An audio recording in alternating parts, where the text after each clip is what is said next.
एक कहानी सुनाता हूँ and I firmly believe in this story. एक बार क्या होता है ना, एक जंगल में आग लगती है, तो सारे जानवर जो है अपनी जान बचाने के लिए भाग रहे थे, दुम दमाकर भाग रहे थे, क्योंकि दिख रहा था कि आग है, जल जाएंगे, मर जाएंगे। लेकिन एक छोटी सी चिड़िया थी, और वो छोटी सी चिड़िया क्या करती है, अपनी चोंच में पानी भरती है और उस आग को बुझाने का प्रयास करती है। वो बार बार ये कर रही थी। अब एक हाथी आता है, सक्षम था, बड़ी सूंड थी, वो चाहता तो वो भी पानी भर के आग बुझा सकता था। लेकिन हाथी उस चिड़िया को सलाह क्या देता है कि बावली हो गई है क्या, तुझे दिख नहीं रहा है, मर जाएगी, आग में जल जाएगी, चल भाग चल मेरे साथ। तब चिड़िया क्या कहती पता है कि हाथी दादा मुझे पता है कि ये आग मेरी चोंच भर पानी से नहीं बुझेगी और मैं नहीं बुझा पाऊंगी इसे, शायद मैं मर भी जाऊं, आग बुझाते बुझाते मेरे पंख जल जाएंगे। लेकिन होगा क्या कि आग लग जाएगी, जंगल जल जाएगा, भागने वाले भाग जाएंगे। फिर उसके बाद में एक दिन आखिरी में इतिहास लिखा जाएगा, और जब इतिहास लिखा जाएगा तो इतिहास में दो तरह के लोगों के नाम लिखे जाएंगे। एक उनके जो भाग गए और एक उनके जिन्हें दिख रहा था कि शायद वो आग नहीं बुझा पाएंगे, लेकिन उन्होंने प्रयास किया। तो जिस दिन इतिहास लिखा जाएगा ना, मेरी आत्मा ऊपर से ये सोच रही होगी कि मेरा नाम आग बुझाने वालों में लिखा था, ना कि आग से डर के भागने वालों में। अब ये कहानी ना तो जंगल की थी, ये कहानी ना तो चिड़िया की थी, ये कहानी ना तो हाथी की थी, ये कहानी हमारी शिक्षा व्यवस्था की, ये कहानी हमारी मीडिया की, जो हाथी की तरह है, जो चाहे तो आवाज़ उठा सकती है, जो चाहे तो बदलाव ला सकती है। लेकिन वो छोटी चिड़िया को 2 कौड़ी का टीचर बता के ये कह रही कि तुम भी चुप रहो। सीबीएसई, ओएसएम, नीट, एसएससी, लेखपाल, सीयूईटी, देखो हम जिस बच्चे को पढ़ाते हैं वो बच्चा बड़ा होके हर एक चीज के एग्जाम देता है, और आज बात उसी बच्चे पे आ गई है। मैं आज अगेन मल्टीपल टाइम्स हम आवाज उठा चुके हैं इस पे, और आवाज इसलिए नहीं उठाना है कि हमें बस झंडे खड़े करना है, आवाज इसलिए उठाना है कि हमें सोल्यूशन चाहिए। आज भी क्वेश्चन वही है कि आज 1 तारीख है, 1 जून से आज रीइवैल्यूएशन चालू हुआ है, और भगवान कसम अगर अब इस बार रीइवैल्यूएशन में कहीं दिक्कतें आई है ना, तो ये सारे देश के बच्चे जो है ना, ये सारे देश के बच्चे इस बार क्या करने वाले होंगे आपको भी नहीं पता होगा। क्यों? क्योंकि जो कर रहे हैं उस पर आप ध्यान ही नहीं दे रहे हो, जो कर रहे हैं उस पर ध्यान ही नहीं दे रहे हो। सिंपल सॉल्यूशंस हैं जो आपको आके अकाउंटेबिलिटी देना होगा। मैं अगेन सीबीएसई से ये पूछ रहा हूं कि आपने ओएसएम ट्रांसपेरेंसी के लिए लाए थे, तो अभी अब ये बता दो कि रीवैल्यूएशन कैसे हो रहा है, इसमें क्या ट्रांसपेरेंसी है। ग्रेस मार्क्स की जो बच्चे कंटिन्यूसली डिमांड कर रहे हैं, और ग्रेस मार्क्स क्यों मांग रहे हैं? क्योंकि वो खास करके वो बच्चे, जेन्युइन पॉइंट है, एक भी पॉइंट इरैशनल नहीं है, वो बच्चे जिनका जेई क्वालिफाइड है लेकिन वो 75% का क्राइटेरिया फुलफिल नहीं कर पा रहे हैं, रीवैल्यूएशन के लिए अप्लाई नहीं कर पाए थे क्योंकि वेबसाइट बंद हो गई थी। तो स्पेसिफिक केसेस को आप कैसे रिजॉल्व करोगे, इसका एक सोल्यूशन चाहिए। वो जो कॉलेज एंट्रेंस एग्जाम, मतलब कॉलेज एंट्रेंस के क्राइटेरियाज हैं, 75% का बेंचमार्क है, उन पे आप क्या स्टैंड ले रहे हो। और सबसे इंपॉर्टेंट चीज, रात गई बात गई, नहीं टाल सकते हैं इस मुद्दे को। बहुत सारे बच्चों ने अपनी जानें दी हैं।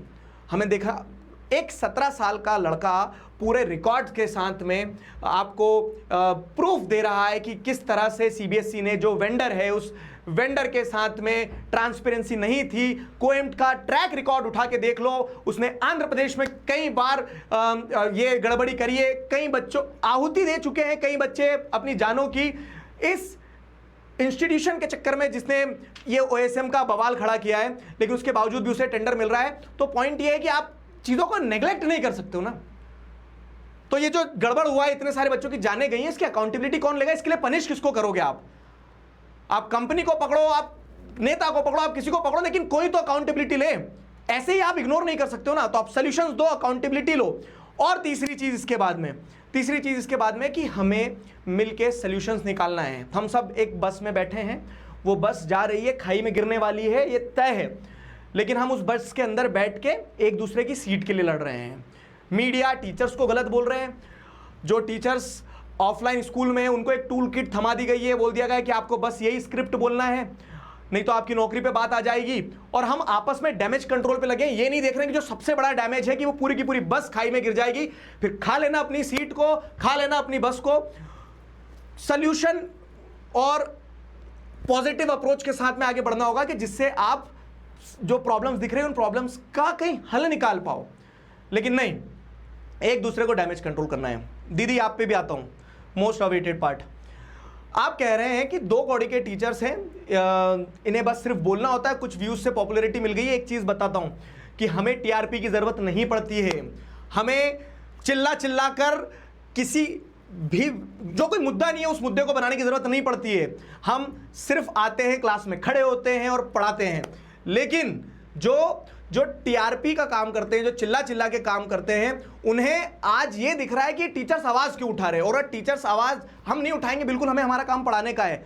लेकिन जिस बच्चे को साल भर पढ़ाया है, जिस बच्चे के साथ में साफ अन्याय होता दिख रहा है, हम उसके लिए आवाज उठा रहे हैं, उसके न्याय के लिए आवाज उठा रहे हैं। और कायदे से ये काम आपका था। शायद आपको याद हो तो याद दिला दूं, आपका काम ये नहीं था कि मेलोडी की सेल्स कितनी हुई वो बताना। आपका काम ये नहीं था कि शिल्पा शेट्टी ने अपने किचन गार्डन में लगे बैगन से भरता बनाया कि उस बैगन से खींच के आपको मारा।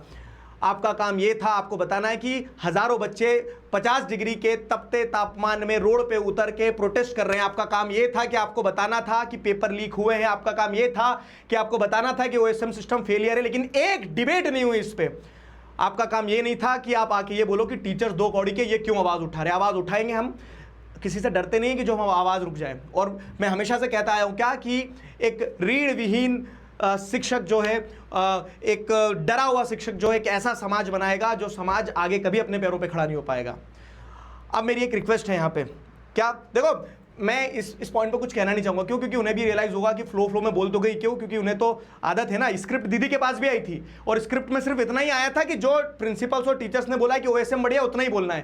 पर अपनी आदत से मजबूर जो मिर्च मसाला लगाने की आदत है, वो मिर्च मसाला लगा के उन्होंने टीचर्स पे ही इंजाम लगा दिया। ये भूल गए कि ये वही टीचर्स है जिन्होंने इस मुद्दे को मुद्दा बनाया है। तो अब मैं उन सारे टीचर्स से रिक्वेस्ट करूंगा क्या कि देखो, हम सब अगर एक साथ हैं तो बहुत मजबूत हैं। और मैं ये देख रहा हूँ बहुत सारे ऐसे टीचर्स हैं जो चाहें तो उनकी आवाज़ से बहुत बड़ा बदलाव आ सकता है। बात सिर्फ सीबीएसई की नहीं है, बात सिर्फ 12वीं के एग्ज़ाम या सीयूईटी के एग्ज़ाम की नहीं है। बात यह है कि हम वो पूरी की पूरी बस को लेकर खाई में जा रहे हैं। हम अपनी अपनी सीट के लिए लड़ते रहेंगे तो ना बस रहेगी, ना सीट रहेगी, ना हम रहेंगे। तो क्यों बहुत सारे टीचर क्यों अभी भी चुप्पी साधे हुए हैं? और बहुत सारे टीचर जिन्होंने डे 1 से आवाज़ उठा के रखी है, मैं उन टीचर्स को अप्रिशिएट करता हूँ। और मैं रिक्वेस्ट करता हूं सारे बच्चों से कि आप टैग करो सारे टीचर्स को कि अभी नहीं बोला तो कभी नहीं बोलोगे। अगर आज नहीं बोले तो कभी नहीं बोल पाओगे। क्यों? क्योंकि आप नहीं बोलोगे तो ये लोग आएंगे, प्राइम टाइम पे आके चिल्लाएंगे, ये बता देंगे टीचर ही गलत है। बिल्कुल भी इसमें संकोच मत करना, किसी ना के बोलते कि सब कुछ टीचर का ही रचा हुआ षड्यंत्र है।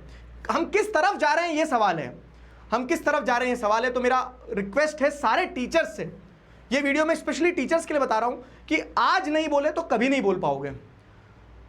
बाकी सॉल्यूशन, अकाउंटेबिलिटी, ये 2 चीज़ें हमें चाहिए। We are ready to cooperate. हमने पिछले वीडियो में बोला था कि अगर आपको ये चाहिए कि आपके पास तक बच्चों की जेन्युइन डिमांड्स आ जाए तो हम वो जेन्युइन डिमांड्स भी कलेक्ट करके लाने के लिए तैयार हैं। और वो हमने किया है, गूगल फॉर्म्स के थ्रू किया है, मेल्स के थ्रू किया है।